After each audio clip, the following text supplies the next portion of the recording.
Hello my beautiful people, welcome back. வெந்தய கீரையில் ஒரு சிக்கன் கறி ரொம்ப அருமையாக இருக்கும். சாப்பிட்றதுக்கு செம்மையான டேஸ்ட். செய்வோமா?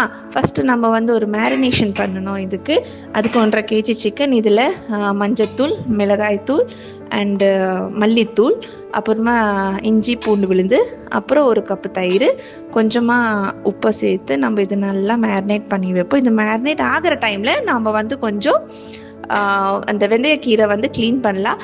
நான் சமைக்கும் போது என்னோட லாஜிக் எப்படின்னா, நம்ம எந்த டிஷ் சமைச்சாலும் அந்த டிஷ்ஷோட நேச்சுரல் டேஸ்ட் எப்பவுமே இருக்கணும். நம்ம ரொம்ப ஓவராக மசாலா போட்டு அதை ஸ்பாயில் பண்ணக்கூடாது. ஸோ என்னோட சமையலெல்லாம் மசாலா கம்மியாக ஆனால் செமையாக இருக்கும்.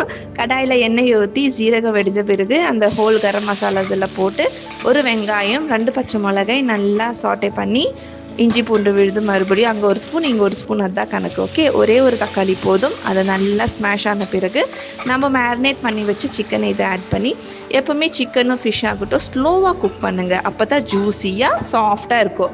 3/4 அது குக் ஆன பிறகு இந்த வெந்தயக்கீரை போடணும். பயவே படாதீங்க, அந்த கசப்பு தானே சுத்தமாக உங்கள் சிக்கன் கறியில் இருக்கவே இருக்காது. நம்ம எதிர்பார்க்குற விட டேஸ்ட்டு அதில் பிரமாதமாக இருக்கும்.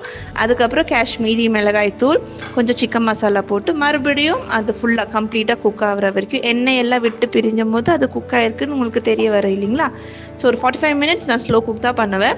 ஸோ பார்த்தீங்கன்னா எண்ணெய் எல்லாம் விட்டு பிரிஞ்சிருக்கு, குக் ஆகிருக்கு. அதுக்கப்புறம் பெப்பர் பவுட்ரு, அந்த மேத்தி லீஃபோட ட்ரை வரும், கஸ்தூரி மேத்தின்னு சொல்லிட்டு, அது இல்லைனாலும் பரவாயில்ல, அது கூட போட்டால் உங்களோட மேத்தி சிக்கன் கறி, வெந்தய கீரை சிக்கன் கறி இஸ் ரெடி.